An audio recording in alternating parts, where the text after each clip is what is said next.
DRG Kids। कहानी दुष्ट राजा।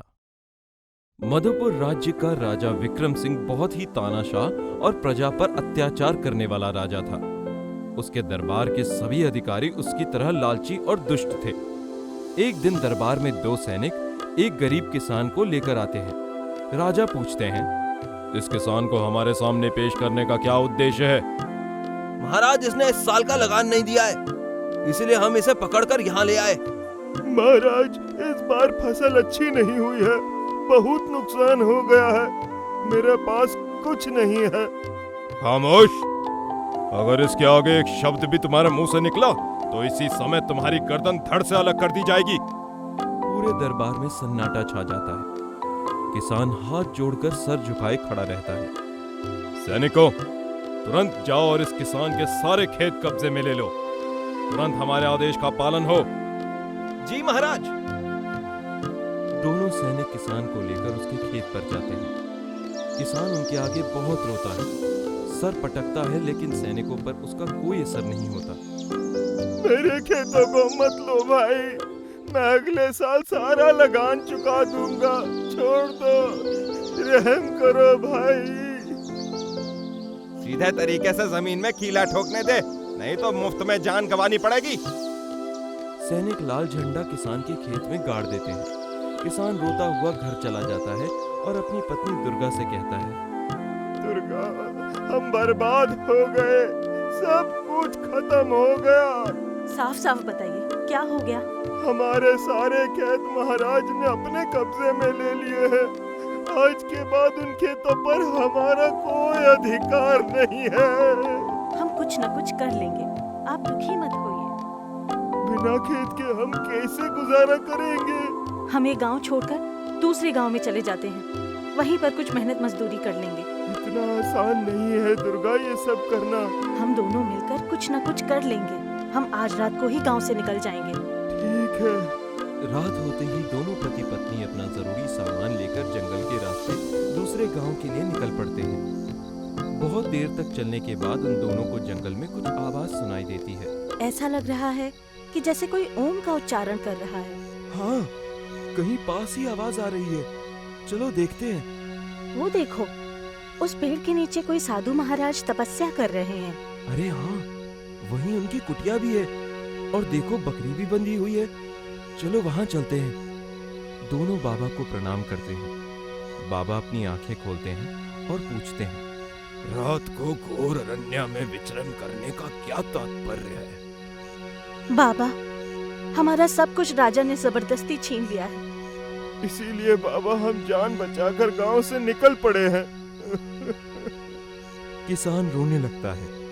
अरे पुत्र, रोना नहीं, किसान तो अन्नदाता है।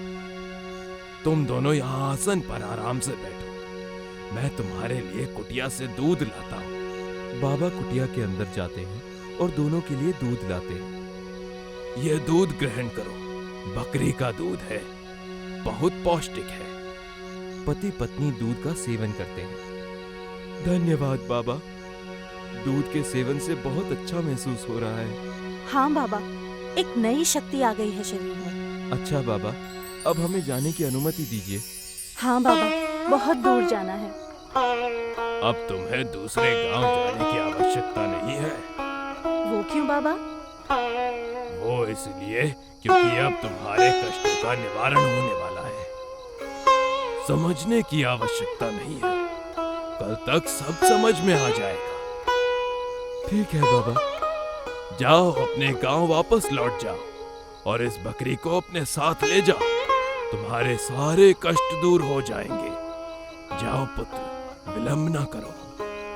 जी बाबा। और हाँ, इस बकरी से तुम जितना चाहे उतना दूध ग्रहण कर सकते हो।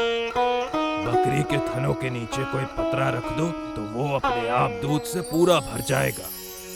ठीक है बाबा। दोनों बाबा का आशीर्वाद लेकर अपने गांव की ओर चल पड़े। गांव पहुंचते पहुंचते सुबह हो जाती है। गांव के रास्ते में ही उन्हें राजा के सैनिक मिल जाते हैं। चलो राजा के पास।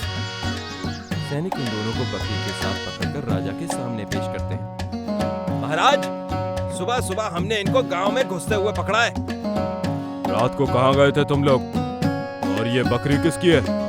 महाराज, अब गांव में हमारे जीवन यापन के लिए कुछ नहीं था, इसलिए हमने सोचा कि हम किसी दूसरे गांव में चले जाएं। बस इसीलिए हम गांव से निकल गए थे। अच्छा, तो वापस क्यों आ गए?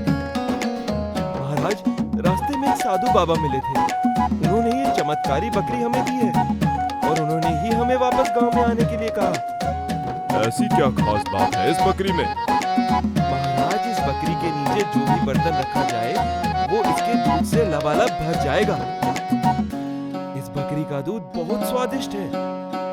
तो ठीक है, इस बकरी का दूध हमें पिलाया जाए। सैनिक तुरंत बकरी के नीचे एक बड़ा बर्तन रखते हैं। देखते ही देखते बर्तन दूध से भर जाता है। फिर राजा को एक पत्रे में दूध पीने के लिए दिया जाता है। दूध पीते ही राजा कहता है, वाह, ये तो बहुत स्वादिष्ट है। ऐसा दूध हमने आज तक नहीं पिया। ये बकरी अब इस राजमहल में रहेगी। महाराज, ऐसा मत कीजिए, हमारे पास यही जीने का सहारा है। अब सैनिकों, इस किसान और इसकी पत्नी को तुरंत कारागार में डाल दो। ये सुनते ही सैनिक किसान और उसकी पत्नी को कारागार की तरफ ले जाने लगते हैं। किसान और उसकी पत्नी राजा के सामने गिड़गिड़ाते हैं, लेकिन राजा नहीं सुनता और उन दोनों को कारागार में डाल दिया जाता है। अब इस बकरी का दूध हमारे दरबार के सभी मंत्रियों को भी पिलाया जाए। दूध राज दरबार में बैठे सभी मंत्रियों को भी पीने के लिए दिया जाता है। महाराज, इसको पीते ही एक अजीब सी शक्ति का एहसास हो रहा है। हाँ महाराज, ये कोई अद्भुत दूध है। लेकिन थोड़ी ही देर में राज दरबार में दूध पीने वाले सभी मंत्रियों और राजा की तबीयत खराब होने लगती है। ये मुझे क्या हो रहा है? अचानक मेरी तबीयत बहुत खराब होने लगी। महाराज, मेरी भी तबीयत बिगड़ रही है। महाराज, कुछ कीजिए। दरबार में खड़े सैनिक ये नजारा देखकर घबरा जाते हैं। किसी को कुछ समझ नहीं आ रहा। तभी राजा कहता है, सैनिक, तुरंत जंगल जाओ और उस साधु को यहाँ लेकर आओ। सैनिक तुरंत जंगल की ओर चल देते हैं और साधु को अपने साथ राजमहल में ले आते हैं। महाराज, आपने मुझे यहाँ क्यों बुलवाया? बाबा, हमने आपकी दी हुई बकरी का दूध पिया और उसके पीने के बाद हम सबकी तबीयत बिगड़ गई है। अब हम क्या करें?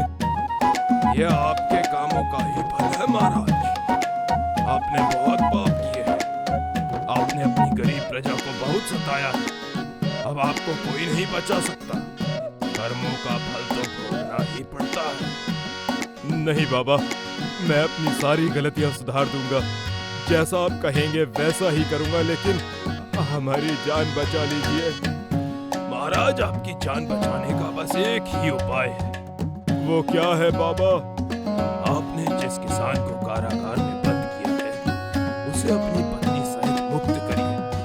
उसकी बकरी और उसकी जमीन उसे लौटा दीजिए। सैनिकों, तुरंत ही आदेश का पालन हो। इसके साथ ही महाराज, आपने जितने भी लोगों की जमीनें ली हैं, सबको वापस कीजिए और अब से प्रजा को सभी करों से मुक्त कीजिए।